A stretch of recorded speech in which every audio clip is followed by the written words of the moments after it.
आज पुण्यात्मा कुछ ऐसी आत्मा भी आई हैं जिन्होंने जो सार नाम के योग्य हो चुकी हैं, और जो नहीं हुई हैं उनको और समय दिया जाएगा। अपनी तैयारी करें, कोई त्रुटि उसको दूर करें, अपनी भक्ति कमाई बढ़ाएं ताकि आपको सार नाम प्राप्त हो। पुण्यात्माओं, परमात्मा ने कहा कि धर्मदास तो लाख दोहाई, ये सार शब्द की तबार ना जाए। अब ये सारनाम जो है परमात्मा ने किसी को नहीं दिया, अब आदेश दिया है, केवल धर्मदास को दिया, धर्मदास जी को दिया, गरीबदास जी को दिया, और उनके संपर्क में जो संत आए उनको दिया। लेकिन उनको कसम खिला दी थी कि आज ये नाम अभी किसी को नहीं देना, सतनाम भी किसी को नहीं दिया गया। सारनाम की तो बात बहुत दूर है। तो पुण्यात्माओं, उसको इसलिए रोका हुआ था, इसलिए गुप्त रखना था कि अब नकली जो संत पंथ और महंत, यदि पहले ये ज्ञान ओपन हो जाता तो वो सभी यही सुना सुनाया ज्ञान सबको बात बनाते पाते, तो और ये भिन्नता नहीं रहती सत्य और असत्य की। अगर मान लीजिए ज्ञान किसी को हो गया और उसने आगे सुनाना शुरू कर दिया, क्योंकि भक्तात्मा परमात्मा की चाह में बहुत हैं, और उसके इस ज्ञान को सुनकर उसके पीछे भी लाग गई, 100-200 हज़ार उसने चेले भी बना लिए, लाभ क्या होगा? क्योंकि उसको अधिकार नहीं है नाम देने का, केवल इस दास के अतिरिक्त विश्व में किसी के पास अधिकार नहीं है सारनाम और सतनाम देने का। एक समय में एक ही संत परमात्मा भेजते हैं। जैसे स्वयं परमेश्वर आए थे, 64 लाख से सोए थे कबीर जी के, और पूरे कितने क्षेत्र में वो 64 लाख से थे, तो वो किसी और को भी बना सकते थे चेले के। गुरु आदेश दे देते थे, जा भी तू भी नाम दे, जाओ तुम भी नाम दो। कभी नहीं, 64 लाख को अकेलों ने नाम दिया। और उस समय तो ना कोई मीडिया था, ना कोई सीडी का प्रबंध था कि तो ज्ञान प्रचार कर दे। तो परमात्मा ने किसी को भी नाम दान करने का अधिकार नहीं दिया। क्यों नहीं दिया? अपने रहते क्यों नहीं दिया? क्योंकि नाम दान देना कोई हंसी खेल नहीं है।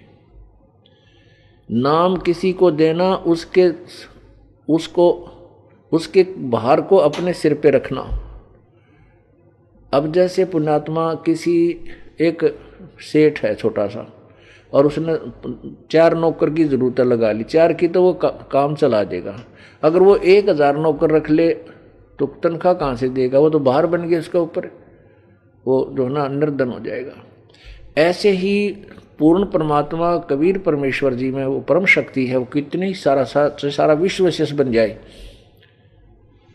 तो वो पार कर सकते हैं। ऐसे ही जिस दास को वो भेजते हैं अपनी शक्ति दे करके, वो जैसे तो वो पार कर सकता पूरे विश्व को।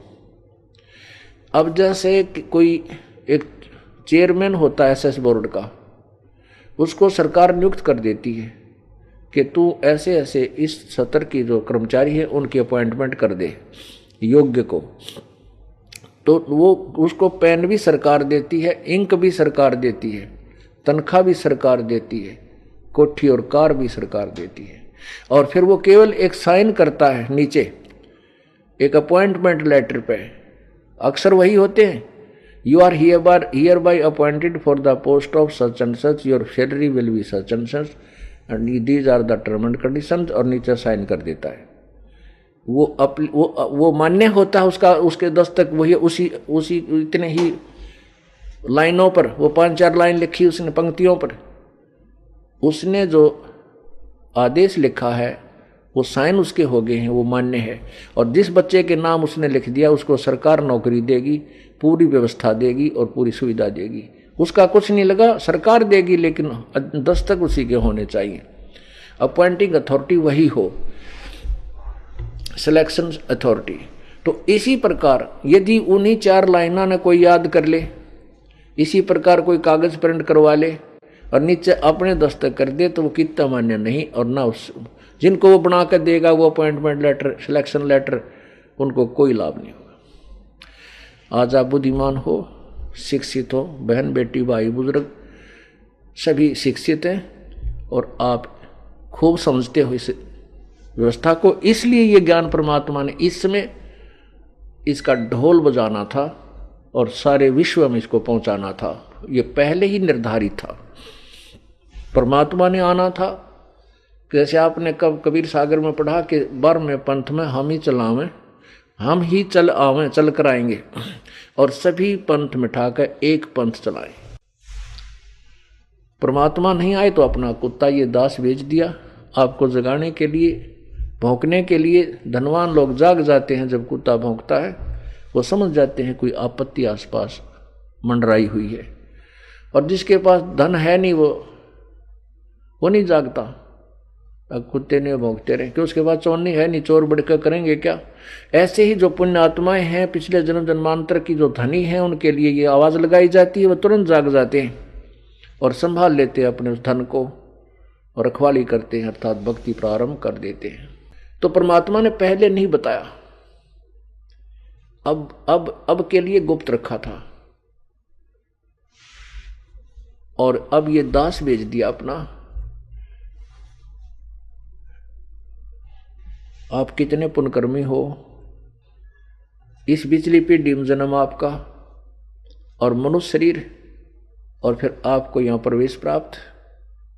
आपके पुनों की गणना हो नहीं सकती। लख भर सूरा जोज ही लख भर सावदे, लख भर यति जहान में जब किधर सतगुरु शरणा ले। होय होय। धर्मदास के बारे में परमात्मा ने कहा कि तने कोट जन्म तक मेरी भक्ति की है, जब आज सार नाम योग्य हुआ तो केवल धर्मदास को सार नाम दिया था, उसके बाद उसको बैन लगा दिया था कि तुझे कसम है किसी को नहीं देगा, ये बिचली पीढ़ी के हंस पार नहीं होंगे। पहली पीढ़ी वो 64 लाख शेष थे। अब वो परमात्मा की लीला को देख करके जो हाथी पर चढ़कर वो चले थे, गणका को वैसा को साथ लेकर, वो 64 लाख कुछ ऐसे थे, कुछ एक थे जो गुरुद्रोही हुए, वो तो कभी भी परमात्मा के चरणों में नहीं आ सकेंगे। कुछ ऐसे थे बस अपना लोगों की शर्म से चुप करके घर पे भक्ति करते रहे, भगवान के पास जाना बंद कर दिया। उनको भी मालिक माफ करते हैं, कहते हैं चलते मार्ग जो गिरे चाहता सिर नाही दोष, कह कबीर बैठा रहे उसको कर दे कोश। अब जैसे आप अपने घर की तरफ जा रहे हो, 10 किलोमीटर चल के और घूंटी लागा पड़ गए, चलो कहते हैं वह तो आपने 10 किलोमीटर तो तय कर ली, फिर कभी उतरेगी फिर चाल पड़ेगा, तो ऐसे पर वो फायदा क्या हुआ।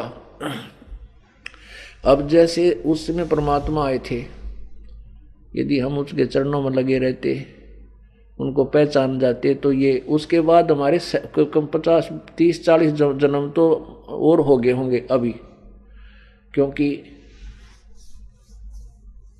परमात्मा इतने दयालु हैं। उस समय आप में भक्ति प्रवेश कर गए, हुए आपकी कमाई बढ़वा गए। आपने किसी ने 1 वर्ष, किसी ने 10 वर्ष, किसी ने 5 वर्ष, किसी ने 20 वर्ष प्रथम मंत्र के इन 5 नामों का जाप किया। पहला और फर्स्ट और लास्ट मंत्र परमात्मा नहीं देते थे, वो तो अभी देना कंप्लीट चूर्ण है। बीच के 5 नाम देते थे जो आपको प्रथम ब्रह्म गायत्री में हम देते हैं, तो वो नाम की आपकी कमाई करागे। उससे आगे किसी को सतनाम भी नहीं दिया प्रभु ने, पता था, जानी जान थे वो। तो उसके बाद क्या हुआ कि वो 64 लाख तो अब आएंगे ही आएंगे जो गुरुद्रोही नहीं हुए। हो सकता है 2-4 जैसे कमाल जैसे गुरुद्रोही हो गए थे, वो तो अपने कर्म बिगाड़ लिए उन्होंने, बहुत बने अंडा भी। तो ऐसे परमात्मा ने इसीलिए कहा था कि यदि ये नाम सतनाम और ये सार नाम पहले प्रकाशित हो जाता तो आज आप उन नकली संतों जो अधिकारी नहीं है उनके पास सेट हो जाते, जैसे कई करोड़ों लाखों लोग उन नकली संतों के पास फेट हुए बैठे हैं। अब बुद्धिमानों को ये ज्ञान प्राप्त हो रहा है, समझ में आ रही, वो भाग भाग करा रहे हैं, लेकिन अब आ रहे हैं वहां से छूट जाएंगे काल के दूतों से। यदि यही ज्ञान वो कह रहे होते और नाम भी ये दे रहे होते, आप कभी भी नहीं आ सकते इधर। और उनको अधिकार है नहीं ये नाम देने का, नाम भी यही होते और ज्ञान भी यही होता, तो पुण्यात्मा आप पार नहीं हो सकते थे। क्योंकि नाम से मुक्ति होगी, ज्ञान से नहीं। ज्ञान तो इतना बताता है ये काम करने का है, ये नहीं करने का है, और उस नाम से, कमाई से और परमात्मा की शक्ति से पार होंगे। आप ये मत समझना कि ये जीव अपनी भक्ति तो पार हो जाएगा, नहीं। इसमें कबीर परमेश्वर की मेहर रूपी एक ग्रेस मार्ग आपको चाहिए, और वो जो ग्रेस मार्ग है वो बहुत ज्यादा है परमात्मा की। वो ग्रेस जो आपको देगा उससे पार होगे। नहीं तो पता नहीं कितने कितने साधक होकर चले गए, दिन रात माला फेरनी है, तो आपने भजन तो करना है, क्योंकि मालिक को मालूम है कि तुम कितना भजन कर सकते हो। आपको भी पता है, मुझे भी पता है, क्योंकि काल ने हमारे ऊपर इतना बर्डन डाल रखा है। सारा दिन दो पैसे, दो रोटी के लिए हमें चैन नहीं दिन रात। और इसमें भी जितना भी हमें समय मिलता है अपना कसक के साथ, चाहे 1 घंटा, आध घंटा, 2 घंटे, 5 मिनट, इतना ही हम भजन कर पाते हैं। परमात्मा ने पहले तो ऐसी विधि बता दी कि एक का सिमरन ढूंढा ठा दे, इतनी कमाई सत्य नाम की, लेकिन उसकी होगी जो मर्यादा में रहेगा। बकवाद करनी है, चाहे दिन रात भजन करते रहना, उसको कोई लाभ नहीं होगा।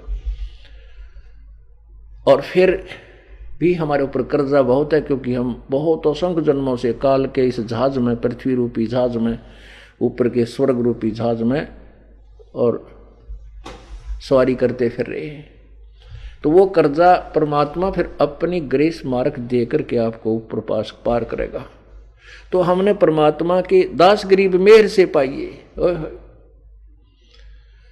इन बातें क्या पाइए कर सतगुरु नजर निहाल। आपने भजन भी करना है। देखो, जो बालक पास होने योग्य होता है और कुछ रह जाता है कुछ ही मार्कों से, तो उसको ग्रेस मार्क दे दिया जाता है। जो लिख के कुछ ना आवे और उसका -0 आ रहे हो, तो उसने क्या ग्रेस देगा फिर।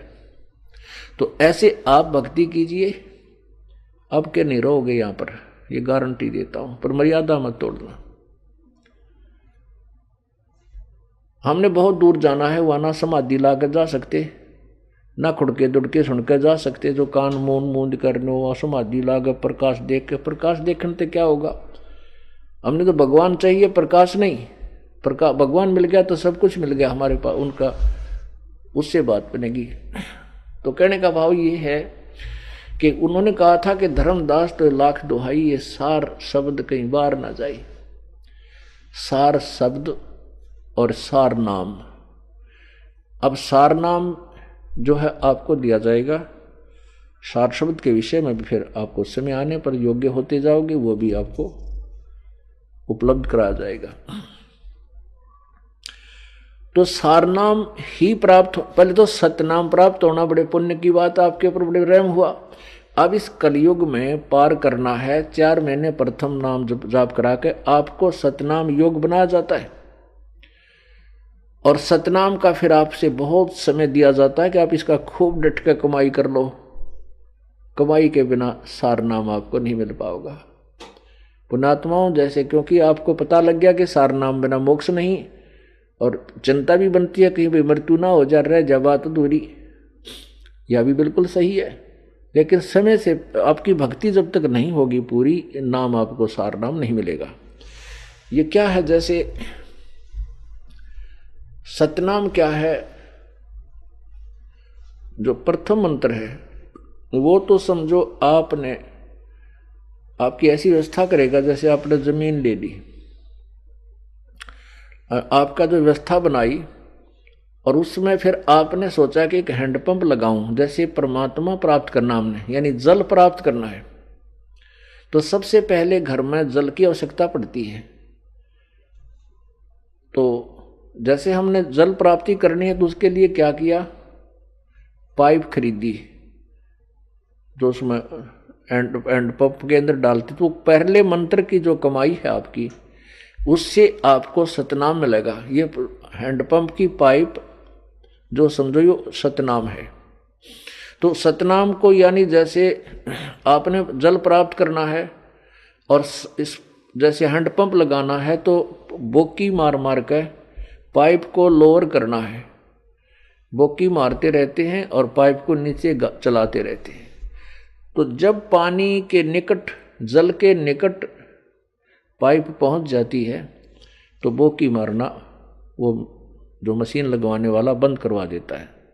जो मिस्त्री होता है, हैंडपंप लगाने वाला जो कारीगर होता है, वो मजदूर से कहता है कि अब रोक दे। वो देख लेता है मिट्टी से कि अब जल पर पहुंच चुकी है ये इसकी खुदाई। उसके बाद वो क्या करता है, फिर मशीन लगाता ऊपर ऐसे हाथ से हिलाने वाली। तो अब समझिए इस पॉइंट को, जो सतनाम है श्वास उश्वास, जो 2 अक्षर के मंत्र की या बोकी लानी है आपने, और ये दास है मिस्त्री कारीगर जानकार इसका, कि जिसकी मिट्टी ठीक आएगी उसके ऊपर मशीन बांध दी जाएगी। और ये जो ऊपर वाला हैंडपंप है, ऊपर वाली मशीन है, वो सार नाम समझो। और सार शब्द आप समझ गए होंगे क्या है, किसके लिए प्रयत्न हो रहा है। अब सतनाम जो है, इसकी बोकी आपने जब तक लानी होंगी, तब तक लानी होंगी जब तक आप उस योग्य नहीं हो जाते कि आपके मशीन बांध दी जा। यानी सार नाम तब दिया जाएगा जब आपका सतनाम की कमाई उसके योग्य हो जाएगी। कि यदि कई कहते हैं अरे कारीगर 2 दिन हो गए तुझे लगाए न, बांध दिया मशीन, वो कारीगर नहीं बांधेगा, वो बावड़ा नहीं है। और कोई धक्के धक्केगा तो छोड़ा बांध दे इसने, हम तुमने तो बांध, उसको डाल भी देगा, उसके ऊपर रख भी देगा, तो वो क्या काम आओगे, लाइन जाइए पानी टोप पावा नहीं। तो पुण्यात्माओं, हमने प्रभु पाना है, प्रभु पाने के लिए ये सतनाम आपकी वो कमाई है, तो आपने इसकी बोकी मारते रहना है। जब ये दास देख लेगा कि योग्य हो चुकी है, उसी समय मशीन बांध दी जाएगी। फिर आप उसने फिर ला के देखिए, डूंडा पाटेगा पानी का, वो परमात्मा आपको मिलना प्रारंभ होगा, और उसकी भी विधि है आपको बताई जाएगी। तो ऐसे आपको बुलाया जाता है। जो परमात्मा पाने के लिए तो राज त्याग दिए लोगों ने, राजाओं ने राज त्याग दिए, शरीर की परवाह नहीं की, ऋषि महर्षियों ने शरीर अपने गाल दिए। और तुम 2 दिन का काम नहीं छोड़ सकते, तुम 7 जन्म भी योग्य नहीं सार नाम के। ठीक है, सतनाम आपको मिल गया, इसकी कमाई करते रहो, इसका भी लाभ आपको मिलेगा, लेकिन मोक्ष नहीं है।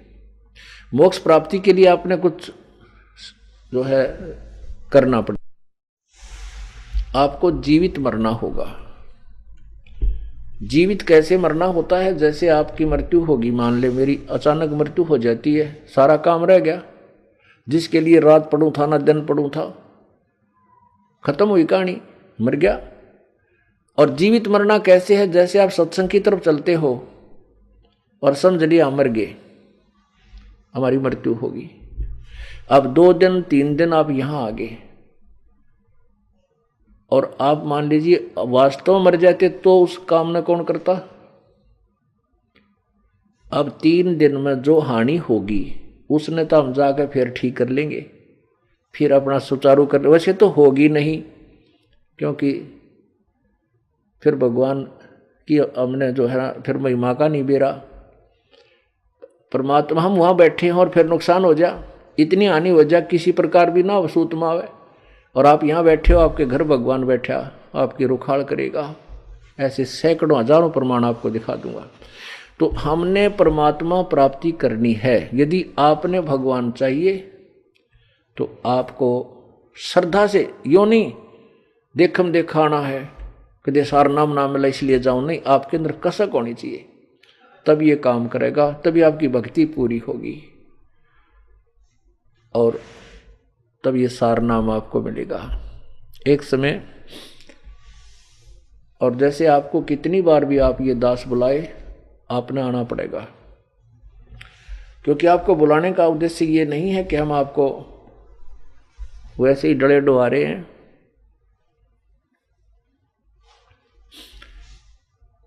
आपने तो यह सबको छोड़ के चलना, सतलोक जाना है, तो यदि आपसे थोड़ा बहुत घर कुछ समय भी नहीं छूटता तो उसके योग अभी हुए नहीं हो। कोई नहीं, आप भक्ति करते रहो। इस जन्म ना, फिर अगले जन्म में कभी आपको सूत बैठेगा, कभी मनुष्य जन्म होगा, फिर देखी जाएगी। तो इतने झंझट में पैर दे कोई ना समझदार आदमी कि असंग जन्म हो गए हमने, और पार ना हुए तो यह बीमारी फिर मान ली इस कमाई से जो आपको कराई जा रही है, आपका धन ये बहुत संग्रह हो रहा है, आपकी मृत्यु होगी। आगे मनमाना आपको ये काल पता नहीं कि राष्ट्रपति बना दे, आपको फिर स्वर्ग में देवता बना दे, आपका जूता आप ही का सर आपकी कमाई को बर्बाद करा के फिर गधा बना देगा। तो ये ज्ञान बार बार क्यों रिपीट किया जा रहा है कि आप समझ सको काल के जाल को और इस जन्म को घना ना बढ़ाओ।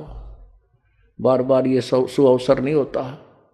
मनुष्य जन्म का मिलना, ये तत्व ज्ञान की प्राप्ति, परम संत का मिलना, ये तो असंख्य जन्मों के बाद ये सारे नंबर मिला करते हैं। और फिर परमात्मा कहते समझा है तो सिर दर पाओ, बहुर नहीं रे ऐसा दाओ, जैसे मोती ओस का ऐसी तेरी आब, गरीबदास कर बंदगी बहुर नहीं ऐसा दाओ। एक समय बनारस में, काशी में वीर देव सिंह बघेल नाम का एक नरेश था, काशी नरेश। वो धार्मिक व्यक्ति था, जैसे आपको पहले भी सत्संग सुनाया, क्योंकि बार बार वही चैप्टर है, वही जो है ना पाठ्यक्रम है, स्टूडेंट बदलते रहते हैं, बार बार सुनाना पड़ता है। उन्होंने एक बाग में सत्संग करा रखा था,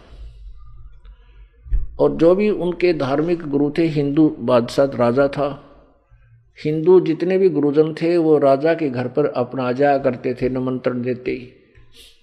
अपने अपनी राग, अपनी अपनी डफली वो बजा रहे थे। राजा महल के अंदर अपने घर पे भी विराजमान कर रहा था, बाग में वो सत्संग कर रहे थे। कुछ कर्मचारी, कुछ अधिकारी, कुछ आसपास के व्यक्ति, राजा का सत्संग हो रहा है, सभी आ जाते थे। वो अपनी अपनी कह कर सुनकर और लेकर दक्षिणा चले जाते थे। अब परमेश्वर कबीर जी कहते हैं, गोता मारो स्वर्ग में जा पाठू पैताल, कह कबीर में ढूंढता फिर अपने हीरे मानिक लाल। अब उस वीर सिंह बघेल रूपी लाल को ढूंढना था। जहां पर वो सत्संग हो रहा था, हिंदू गुरुजी बैठे थे, धार्मिक हिंदुओं के गुरु बैठे थे, और वो ब्रह्मा विष्णु महेश को अजरो अमर बता रहे थे, पूरा सत्संग कर रहे थे। परमात्मा भी विराजमान हुए। तब उन्होंने कहा परमात्मा से, कबीर जी से, कि हे भक्त, आप भी कुछ विचार व्यक्त करो। वो गुरु जी कहने लगे, तो 4, 5, 10 संत बैठे थे। परमात्मा ने कहा कि मैं सूर्य को क्या, दीपक क्या दिखाऊं, आपने सभी कुछ तो कह दिया। फिर भी वो कहने लगे, नहीं, कुछ तो आप भी विचार व्यक्त करो, अवश्य करो, सभी कहे अवश्य करो, अवश्य करो। परमात्मा बोले, मैं विचार व्यक्त करूंगा, तुमसे सहन नहीं होगा, तुम भाग जाओगे। संत कहते हैं, अच्छी पागल बात करते हो आप, क्योंकि विचार व्यक्त करो आप, क्यों नहीं सुनेंगे, हम खूब सुनेंगे, भगवान की ही तो चर्चा है। फिर परमात्मा ने सारी कहानी, सृष्टि रचना सुनाई खड़ा होकर के, और ब्रह्मा विष्णु महेश नासवान है, इनकी जन्म मृत्यु होती है, ये काल के पुत्र हैं, दुर्गा इनकी माता है और काल इनका पिता है, ये पूजा के योग नहीं है। पूर्ण मोक्ष चाहिए तो पूर्ण परमात्मा की शरण जाना चाहिए। वो सारे श्लोक बताए। 18वें अध्याय, गीता जी के 18वें अध्याय के 66वें श्लोक में लिखा है, गीता ज्ञानदाता कहता है कि अर्जुन, तू सर्वभाव से उस परमेश्वर की शरण में जा, उसकी कृपा से तू परम शांति और शाश्वत स्थान यानी सतलोक को प्राप्त होगा। गीता जी अध्याय नंबर 4 के श्लोक नंबर 5 में कहा कि अर्जुन, तेरे और मेरे बहुत जन्म हो चुके, तू नहीं जानता, मैं जानता हूं। तो तुम्हारा भगवान ये नासवान है। इतना कुछ कहा तो तूफान आ गया वहां पे। अब वो उकसे कभी बैठे, क्या बोल रहा है। परमात्मा ने कहा था शांति रखो, मैंने पहले कह दिया था, तुमसे सहन नहीं होगी, ये ऐसी कटु सत्य है। उधर से एक व्यक्ति भेजा और उन संतों ने राजा के पास भेज दिया एक व्यक्ति के, जाके कहो कि एक ऐसा आया हिंदू धर्म की जो ना बेइज्जती करता है, ब्रह्मा विष्णु महेश को ऐसे ऐसे कहता है। तो राजा ने कहा, एक भेजा अपना सिपाही कि जा उसको बुला के ला, कौन है वो कमबख्त। अब सिपाही ने जाकर कहा भाई कौन है वो व्यक्ति जो हमारे ब्रह्मा विष्णु महेश और देवताओं की निंदा करता है, उनको तौहीन करता है, बेइज्जती करता है। वो संत बोले ये खड़ा सामने देखो, ये खड़ा। फिर परमात्मा बैठ गए। वो सिपाही बोला चलो आपको राजा ने बुलाया है। अब कबीर साहब परमेश्वर जी कहने लगे भाई राजा ने आवश्यकता हो तो मेरे पास आ जाएगा, और मैंने राजा की कति आवश्यकता नहीं है। राजा को आवश्यकता मेरी है तो यहाँ आएगा, मेरे से बात करे। अब वो सिपाही गया, साथ में 5-4 और चुगलखोर गए, इधर की उधर लाकर राजा को चुगली करके निंदा करके लाल कर दिया। अब वीर सिंह गर्म होकर के आके हाथ में तलवार ले रखी है कि चल मैं देखता हूं कौन बोलता है इसे। अब परमात्मा ने इस बॉडी आत्मा को अपने शरण में लेना उसके लिए आए हैं, और वो काल उनको भ्रमित कर रहा, अपने भगवान के प्रति ही उसका विरोधी बना रहा है। परमात्मा ने क्या किया, जब वीर सिंह रह लिया ना 100 फुट की दूरी पर, वीर देव सिंह बघेल वो राजा काशी का, तो परमात्मा कबीर परमेश्वर जी जमीन से, पृथ्वी से 1.5 फुट ऊपर, 1.5 हाथ यानी इतनी ऊंचाई पर ऊपर उठ के बैठे बैठे, इतना ऊंचा, नीचे कुछ नहीं, केवल वीर सिंह को नजर आ रहे हैं, अन्य को जमीन पर बैठे दिखाई दे रहे। अब वीर सिंह ने पूछा कौन है वो, कि वो रहा, वो बैठा, वो बैठा और उसने दिखे 1.5-2 फुट ऊपर। वीर सिंह के हाथ तो तलवार छूट गई और खड़ा खड़ा कांपे और हाथ जोड़कर चरणों में मत्था टेक दिया। हे परवरदिगार आप कौन हो, कहां से आए हो? परमात्मा बोले मैं तेरी खातिर आया हूं और आपके लिए आया हूं और तत्व ज्ञान देने आया हूं, कल्याण करने आया हूं। तो फिर वीर सिंह ने कहा क्या विवाद है संत जी? उन संतों से कहा आपका क्या विवाद है? परमात्मा बोला सुन ले विवाद क्या है। अब खड़े होकर मालिक ने फिर वही वचन सुना दिए। वीर सिंह को बड़े अच्छे लगे और फिर वो शक्ति देख ली। तो दूसरे संत जो धार्मिक गुरु हिंदू संत थे वो कहने लगे झूठ बोलता है, कहीं गीता में ऐसा नहीं लिखा, कहीं पुराणों में ऐसा नहीं लिखा है, झूठ बोलता है। अब पुराण और गीता न पढ़ रहे कौन, क्योंकि संस्कृत केवल ब्राह्मण लोग ही पढ़ सके थे, दूसरे को अधिकार नहीं था। तो ये बात अब तक ये तत्वज्ञान न्यों उड़ जा रहा। वीर देव सिंह बघेल चरण पकड़ के हाथ जोड़ के कहने लगा भगवान दास के महल में चलो, एक बार हमारे घर रुको। वहां 2-3 दिन रुके, रहकर पूरा ज्ञान सुनाया। उन्होंने प्रथम मंत्र ले लिया और फिर कहा भी और मंत्र दूंगा तेरे को। पुण्यात्मा परमात्मा ने कुछ 6 व्यक्तियों को और बहुत ही कम ये सतनाम और सारनाम दिया था, लेकिन उनसे कसम खवा ली थी कि दूसरे को जिक्र भी नहीं करना है। उन्हीं को ये दान किया गया था, नहीं तो किसी को दान नहीं किया इनाम। तो वीर सिंह से कहा कि आप ये अभ्यास करो और बुराई सब त्याग दो, बीड़ी शराब मांस तम्बाकू और ये शिकार आदि जो खेलने करते हो ये बंद कर दो। राजा ने उसमें स्वीकार कर लिया, 5 नाम ले लिए। एक दिन राजा शिकार करने की तैयारी कर रहा था, भूल भाल गया, 6 महीने, साल, वर्ष, 2 वर्ष परमात्मा नहीं जान पाए और वो अपना करता रहा, क्योंकि परमेश्वर इधर उधर जाते रहते थे। तो उसने कुछ दिन तो मालिक उनके घर जाते रहे, उनको दृढ़ किया, उसके बाद कई महीने कई साल भर नहीं गए। अब देखो कितने दयालु थे भगवान, उन आत्माओं के घर खुद जाया करते थे जगाने के लिए। अब कुछ दिन नहीं गए तो वो सत्संग नहीं सुना उस वीर सिंह ने, हुआ को बद फेर पैदा होगी। एक दिन मंत्रियों ने कहा चलो महाराज शिकार खेलने चलते हैं, वहाँ बागबाड़ी चलते हैं, पिकनिक मना के आएंगे। उन्होंने सारा साजबाज तैयार कर लिया, घोड़े ले लिए, सारा सामान रख लिया, 150 बॉडीगार्ड सैनिक ले लिए और पूरा सामान तैयार करके चलने की तैयारी कर रहे। किस लिए? शिकार खेलने। परमात्मा कबीर परमेश्वर जी आ गए।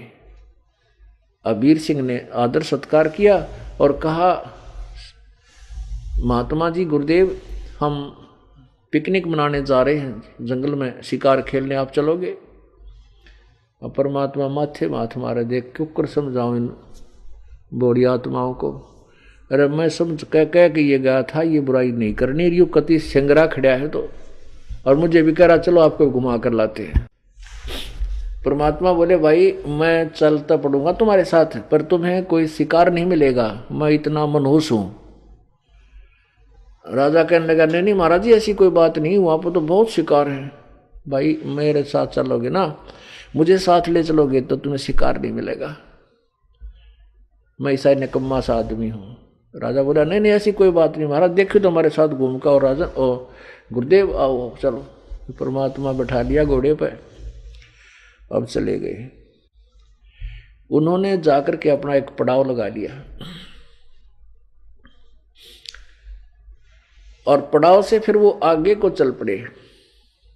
जंगल में काफी गहरा चले गए और सबको भूख प्यास सताने लगी, क्योंकि जल कितने था कोने, उसमें जल नहीं मिला। सामान खान पीन का बनाने का वो ले रहे साथ ले रखा, जल बिना बनावे की, और ना ही कोई फलदार वृक्ष।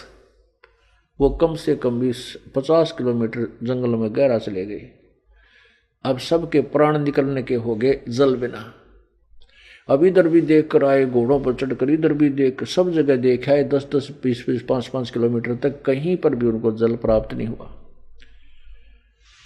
अब सभी कहने लगे आज मरे भाई, आज जीवन शेष नहीं है। परमात्मा बोले कि राजन वो पहाड़ है ना ऊपर दिखाई दे रहा, वहां देखो शायद कोई, उधर देख कर आए हो, वहां हो सकता है कोई जल मिल जाए।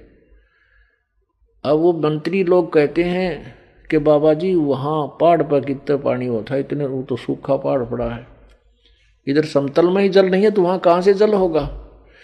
एक कोई बुद्धिमान, परमात्मा ने प्रेरणा देनी थी, एक बोला भाई संत की बात पर विचार करना चाहिए।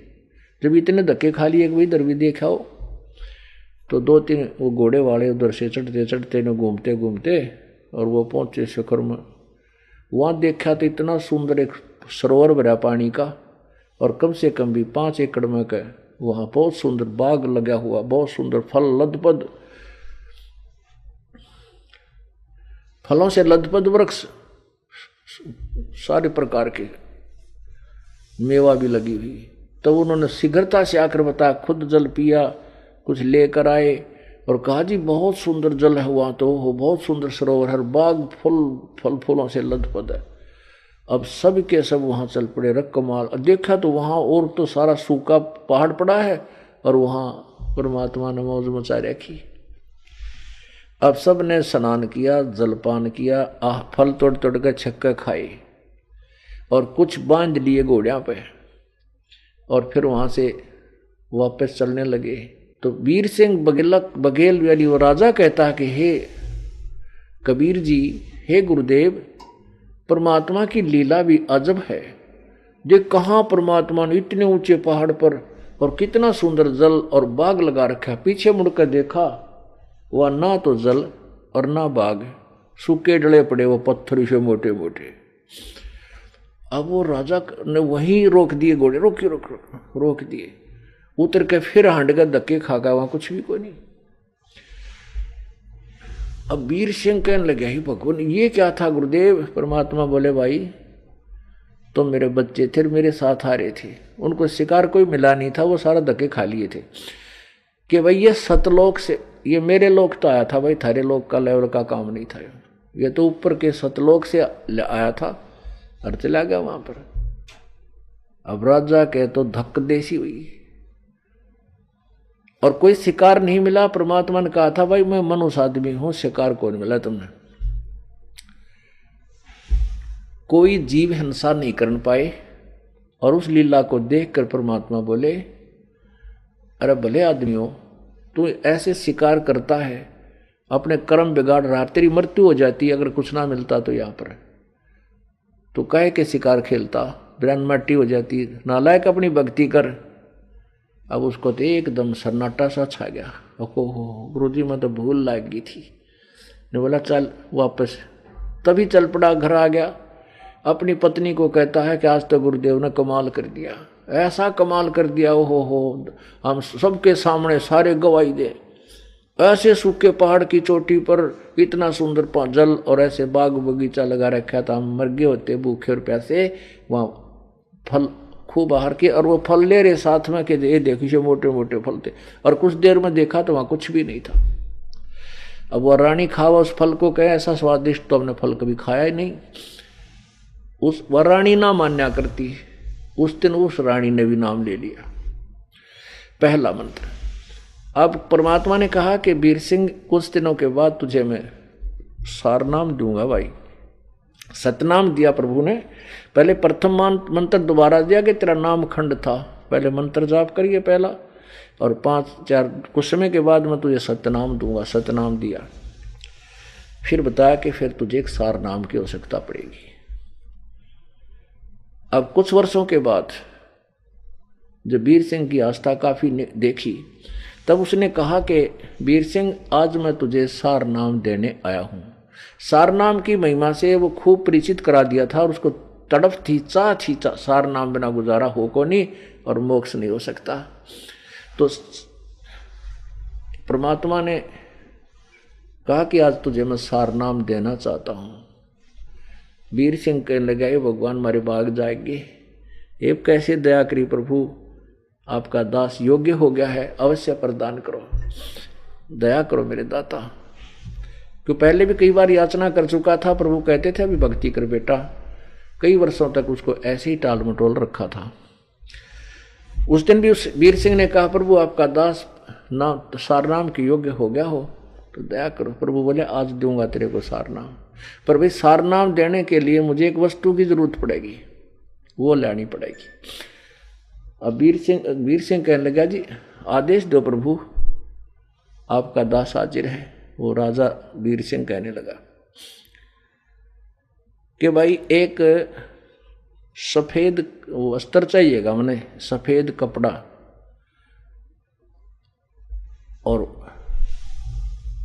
वो आप ही तो अपने ही आंगन में उसकी कपास का पौधा बो रखा हो, और स्वयं ही उसको काटा हो, चुगा हो, और वहाँ और अपने ही हाथ से उसको लोड कर उसका लोगड़ यानी उसको रुई बना करके स्वयं ही काटा हो, काट करके फिर स्वयं ही अपने हाथ से बुना हो, ऐसा कपड़ा चाहिए। पहले वो सफ़ेद कपड़ा चाहिए। तो वीर सिंह कहने लगा, जी थान के थान मंगा दूंगा, अगर ना ऐसे नहीं, ऐसा चाहिए। वीर सिंह बोला, जी ऐसा तो नहीं है। परमात्मा बोले, मैं बता दूंगा ऐसा है। कहाँ मिलेगा प्रभु? कि आप ही के नगर में आप ही की एक गुरु बहन शशि प्रभा पंडितानी है, ब्राह्मणी, उसने और उसकी लड़की ने उपदेश ले रखा है, और उसने एक साड़ी धोती तैयार कर रखी है। उसने ऐसे ही की, अपने आंगन में एक कपास के पौधे बोए, गंगा जल ला करके अपने सिर पर नंगे पैरा नहा धोकर स्वच्छ उसको पौधों को बड़ा किया, फिर उसके टिंडे लागे, फिर कपास बनी, उसको निकाल के और स्वयं ही उसको लोड के रुई बनाई, रुई बना के काट के फिर एक धोती बनाई, साड़ी, और भाई वह धोती तू ला दे, फिर मुझे यहाँ तेरी नाम दूंगा ना, तेरे लिए पूजा में जरूरत पड़ेगी। वैसे सार नाम के लिए इसकी कति आवश्यकता नहीं थी, लेकिन परमात्मा ने उनकी फड़क निकालनी थी दोनों की।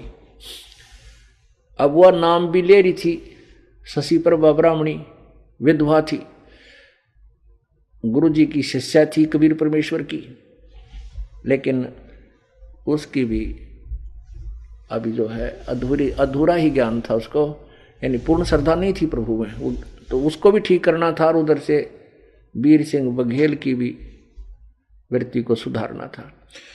तो कहा, बेटा वहां से तो वो तेरी गुरु बहन है, उससे या धोती ला दे। वो कहने लगा, ठीक है प्रभु, अभी जाता हूं। तो उसने सैनिक भेजे अपने सिपाही के, जाओ उस बहन से कहो कि राजा आपके पास आ रहा है किसी विशेष काम से। अब उस लड़की को यानी शशि प्रभा को भी पता था कि मेरी वो राजा भी हमारे गुरुजी का उपदेशी है, तो उसको विशेष भय नहीं लगा, क्योंकि राजा घर पावे तो आम आदमी तो घबरा जा, भाई बात बिगड़ेगी, कोई पंगा पाओगा। जवान बेटी घर पे, क्योंकि पहले राजा लोग भी ऐसे ही निकम्मे टाइप होया करते थे। लेकिन वो गुरु भाई होने के कारण उसके मन में कोई डर नहीं बना, लेकिन चिंता का विषय जरूर बना कि कैसे आना हो गया। फिर भी कोई बात ना, गुरु भाई है, मूड कर गया होगा आने का। तो उसने राजा के लिए एक चारपाई पर बढ़िया आसन लगाया और दूध गर्म कर लिया। राजा आ गया, प्रणाम हुई और बैठने के लिए प्रार्थना की। राजा विराजमान हुआ। अब वो बहन खुशी में उमंग में दूध लेकर आई। अगले राजन, दूध पियो भाई। राजा बोला, बहन दूध मैं बाद में ग्रहण करूंगा, पहले मेरी एक प्रार्थना सुन ले। आदेश दे राजन। अगर मेरी प्रार्थना है बहन, आज मुझे सारनाम मिलेगा। गुरुदेव ने आज रजा बख्शी है और बहुत वर्षों के बाद प्रार्थना करते करते आज मेर हुई है उनकी। और उस सारनाम के लिए मुझे उन्होंने कहा कि एक सफ़ेद वस्त्र चाहिएगा, धोती। मैं आपसे एक वो वस्त्र लेने आया हूँ। वह कहने लगी, भाई जी ऐसी मेरे दो तो गणियाँ धोती हैं, अभी दे देती हूँ। कहने लगा, नहीं वो धोती दे। परमात्मा ने बताया था कि उस बहन ने ऐसे तैयार कर रखी है कि आपने जो ऐसे ऐसे धोती जो तैयार की है, खुद ही अपने आंगन में बाड़ी बो कर या कपास का पौधा बीज कर और अपने हाथों आपने काट के धोती बना रखी है। अब वो शशि प्रभा कहने लगी, भाई यह धोती नहीं दे सकती मैं आपको। ये धोती तो मैंने, या साड़ी तो मैंने जगन्नाथ भगवान, जगन्नाथ जो पुरी में उस मंदिर में, उसके लिए भाई अपने हृदय के तार मैंने एक एक प्रेम का तार गाल रखा अपने भगवान के लिए, और उसका चढ़ा के आऊंगी मैं। ये नहीं दे सकती तेरे को। वीर सिंह ने कहा, बहन मेरी करबद्ध प्रार्थना है, आज इस दास की किस्मत खुल रही है। और गुरुदेव ने यह किया, कंडीशन रखी है कि यह धोती तू मुझे दे दे बेटे, तेने जो मुंह मांगा दान दे दूंगा और तू और बना लिया अपनी। ने बोली, ना भाई या ना दूं किसी कीमत पे, मैं नहीं दे सकती। फिर उसने कहा, बहन मैं तुझे 5 गांव दे दूंगा तो आज मेरा जीवन कल्याण हुआ है, आज मेरा जीवन सफल हो रहा है, या रहम कर दे मुझ पे। कहने लगी, भाई ना तो मैंने राज चाहिए, और जब तू दुखी करेगा तेरे राज ने त्याग करके तो और गुजारा कर लूंगी, पर मैं साड़ी नहीं दूँ या धोती भगवान की इतने कैसे दे दूं भाई।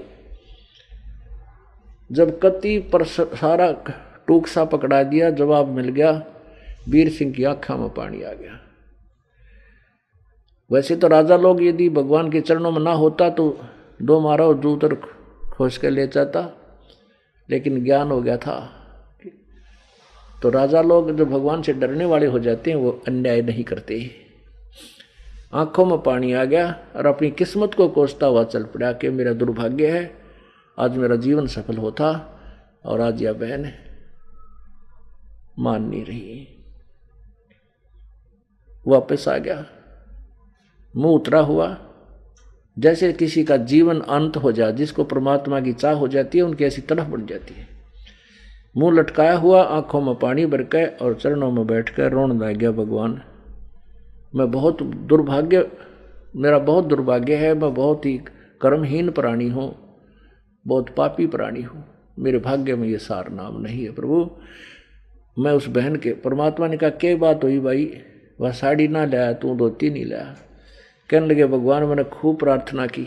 राजा बोला, मैंने हाथ जोड़े, बहन से कहा कि तू यह साड़ी मुझे दे दे बहन, मुंह मांगा तुझे पैसा दे दूंगा। परमात्मा बोले, वाह क्यों नाटकी भाई, पता था प्रभु को।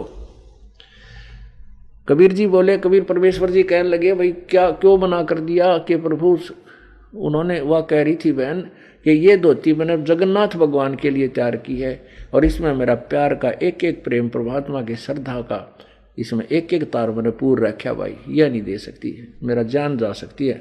हाँ तू राजा है, मुझे मार पीट के ले जा सकता है, अपने हाथा नहीं दे सकता। तो प्रभु आपका ज्ञान ऐसा हो गया कि ये जुल्म ये दास कर नहीं सकता। अब परमात्मा बोला, बेटा एक काम करे। वो क्या करेगी उसका कि वो जगन्नाथ के मंदिर में चढ़ा का होगी। अभी कुछ समय, कुछ ही जल्दी ही बता रही थी कि इतनी जल्दी मैंने बोल रखी है और मैं बना नहीं सकती, उसका समय निकट है। तो परमात्मा बोला भाई चल मैं तेरी शर्त ढीली करता हूं वीर सिंह, सारनाम देने के लिए ऐसा कर, वो बहन जगन्नाथ के मंदिर में वो साड़ी चढ़ाने जाएगी धोती, और काशी बनारस से वो जगन्नाथ का मंदिर 800 किलोमीटर है। लड़की का शरीर है उसका, रास्ते में वो जाएगी, ना जाने कोई निकम्मी आत्मा उसको दुखी ना कर दे, इसलिए तू मदद कर दे उस बेटी की, वहां आने और जाने में उसको कोई आपत्ति ना हो, दिक्कत ना हो। खुद जा चाहे किसी सैनिक ने भेज दे, रास्ते में उसकी जो है ना केयर टेक करें, उसकी देखभाल रखें। वीर सिंह ने सुख का सांस लिया, हे परमात्मा आपने तो निहाल कर दिए, बड़ी दया करी अपने दास पे। अपनी बहन के लिए मैं 4-10 सैनिक भेज दूंगा, और बैलगाड़ी वो जो ना घोड़ा गाड़ी जुड़वा दूंगा, पालकी जुड़वा दूंगा। यूं कहकर उसने सैनिक भेजे वहां पर बहन के पास, और उस सैनिक से कहा कि आप जाकर कहो कि बहन ऐसे ऐसे आपने वहां जाना है, राजा का आदेश है, आपके साथ हम चलेंगे, और एक आपके जो ना गाड़ी घोड़ा गाड़ी जैसी भी तू उचित समझेगी तेरे लिए व्यवस्था करेंगे, और आने जाने में तुझे कोई दुख नहीं होने देंगे। क्योंकि गुरुदेव ने उनकी शर्त ढीली कर दी। गुरुजी ने कहा कि वो बेटी साड़ी वहां चढ़ा के वापस आ जाएगी, उसको कोई बीच में दिक्कत ना हुई तो तुझे नाम दे दूंगा, अगर उस बहन को आने जाने में कोई दिक्कत होगी तो वीर सिंह तुझे नाम सार मिले नहीं। तो राजा ने कहा बहन आप कब जाओगी, हम आपके साथ चलेंगे, कहीं रास्ते में कोई बहन को दुखी ना कर दे, और तेरे लिए जो है ना बैल गाड़ी या घोड़ा गाड़ी को तो वो भी तैयार कर रही है। वो बहन ने कहा भाई पैदल जाऊंगी, पैदल आऊंगी, पैदल जाऊंगी, आते समय भले ही मैं किसी वस्तु में बैठूं, जाते समय नहीं बैठूंगी। और मैं धन्यवाद करती हूँ उस भाई का, राजा का, जिसने मेरे सहयोग के लिए कहा है, तो आप मेरे साथ चल सकते हो, लेकिन मैं जाते समय तो बैठूं को नहीं। तो राजा ने उसकी पूरी व्यवस्था कर दी, वह चली गई। अब जब जगन्नाथ के मंदिर में पहुंच गई, ये दास भी वहां देख कर आया था, इस वो जगन्नाथ का केस सांग है, वहाँ कुछ भी कोई ना, एक मंदिर तो बहुत बड़ा बना रखा है, और वहाँ 3 मूर्ति रखी है जिनका हाथ और पैर कोई ना, हाथा के पंजे नहीं और पैरों के पंजे नहीं, टूंड से हैं, वह काली काली मूर्ति 3 है, श्री कृष्ण की, बलराम की और सुभद्रा की, उसकी बहन की, तीनों बाण भाइयों की। तो वो जो ही उस लड़की ने स्नान किया, स्नान करके स्वच्छ कपड़े पहने, और उस साड़ी को लेकर के जगन्नाथ के मंदिर में प्रवेश किया, और कहा प्रभु आपकी दासी आपके श्रद्धा सुमन लाई है, इसके स्वीकार कीजिए। अब जो ही वो साड़ी उनके चरणों में वहाँ रखी, वो साड़ी व धोती वहाँ से उठी, आकाश में उड़ी, और बाहर आंगन में जाके गिरी, अपने आप बाहर गिरी। जाकर आकाशवाणी हुई कि तू यहाँ कहाँ के किस लिए आई है? जगन्नाथ तो बनारस में बैठा है, काशी में बैठा है। कौन है वो? कबीर जुलाहा जगन्नाथ है, उसके चरणों में समर्पण कर, और उसने ये मांगी थी तू यहाँ लेकर आई नालायक, तेरे तक कर्म बिगाड़ लिए। अब वो सारी कांप गई, तो तरह का जब ये कबीर परमात्मा ये जगन्नाथ है, यही पूर्ण ब्रह्म है। आकाशवाणी सुनकर उसके रोंग रोंग खड़े हो गए, अपने कर्मा न रो रही है, हे भगवान फूटे बाग मेरे, वो कबीर साहब पूर्ण परमात्मा हमारे गुरु जी भगवान है। रोती हुई वापस आई, साथ में वो सैनिक। अब वो लड़की को पता चला, क्योंकि परमात्मा, क्योंकि 7 दिन जान में लागे, 7 दिन आने में 10-15 दिन लागे, तो उस दिन जिस दिन वो आई वापस, सैनिक साथ थे, उसको पता लगा कि कबीर परमात्मा वीर सिंह के घर पहुंच गए। तो लड़की सीधी वीर सिंह के घर पहुंची। अब इतनी बुरी तरह रो रही है, उसके सारा कपड़े भीज गए रोते रोते, और चरणों में गिर कर बुरी तरह रो रही है, फूट फूट कर इतनी बुरी तरह रो रही है कि कोई शब्द उसके मुख से निकल नहीं रहा, वो बता नहीं पा रही है और रो ही रही है। अब वीर सिंह को डर हो गया, उस राजा को भय हो गया, हे भगवान, जब किसी फुटे भाग इस लड़की को कोई तकलीफ होगी, ये मुझे सार ना मिले नहीं, क्यों भगवान ने कहा था कि बेटी को आने जाने में कोई तकलीफ नहीं होनी चाहिए, कोई दुख नहीं हो। उन सैनिकों ने एक तरफ ले गया, अरे निकम्मो क्या हो गया, नो तो बता दो क्यों रो है बेटी, बहन क्यों रो रही है, तुमने तो नाश कर दिया, निकम्मो कहाँ मर गए थे तुम, क्या तकलीफ है इनको। तब उन्होंने फिर सारी कहानी बताई। कहने के राजन अपनी बहन को हमने हाथों पर रखा है, कोई तकलीफ नहीं होने दी, लेकिन वहां एक अजीब घटना घटी, हम भी साथ थे। जो इस बहन ने वो धोती समर्पण की जगन्नाथ के मंदिर में, वहां से उठ के वो बाहर आ गिरी आंगन में, और आकाशवाणी हुई कि वो भगवान तो वो जगन्नाथ तो बनारस में बैठा है, और तू कहाँ लेकर आई नालायक, उसके चरणों में पड़ के अब माफी मांग ले, वो कबीर जुलाहा पूर्ण परमात्मा है। अब परमात्मा ने एक तीर से दो शिकार किए। ना तो वीर सिंह भगवान मान रहा था, नाम जरूर लेना चाहा था, ना वो नालायक पर पूजा कर बना रही गुरु पूजा पत्थर।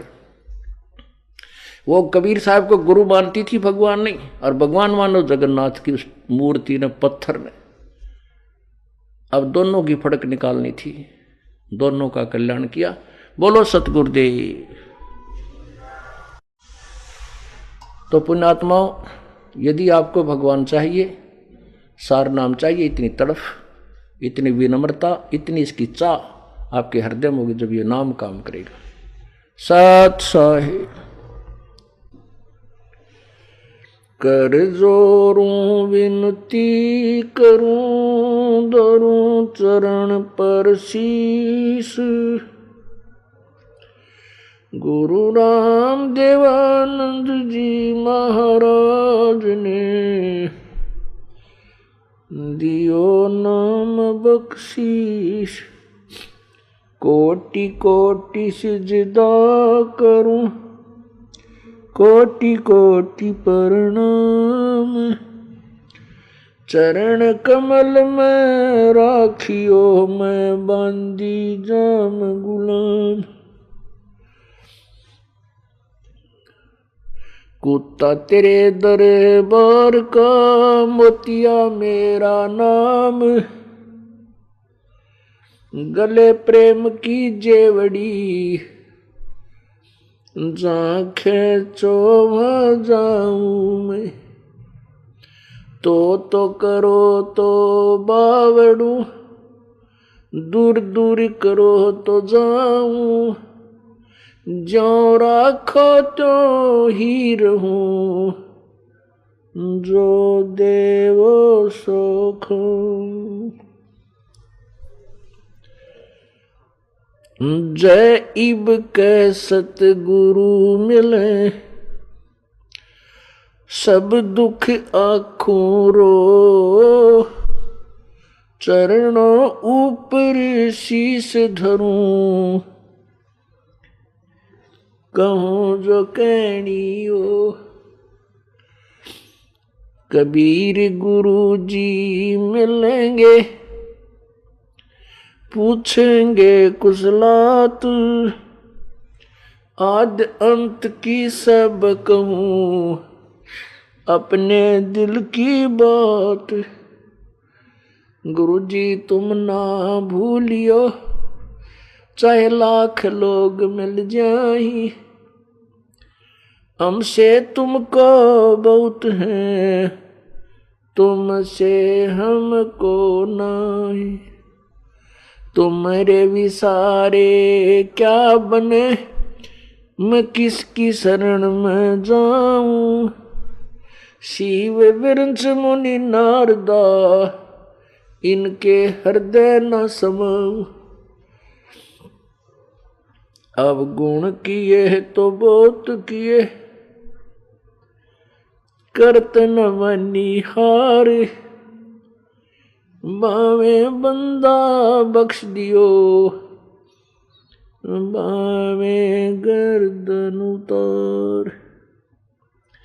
अब गुण मेरे बाप जी, बख्शो गरीब नवाज, जो मैं पूत कपूत हूँ, बोर पिता को लाज। मैं अपराधी जन्म का, नक्सक बरे विकार, तुम दाता दुख भंजना, मोरी करो संवार। अवगुण किए तो बहुत किए, करत न मानी आर। तुम दाता दुख भंजना, मेरी करो संभाल।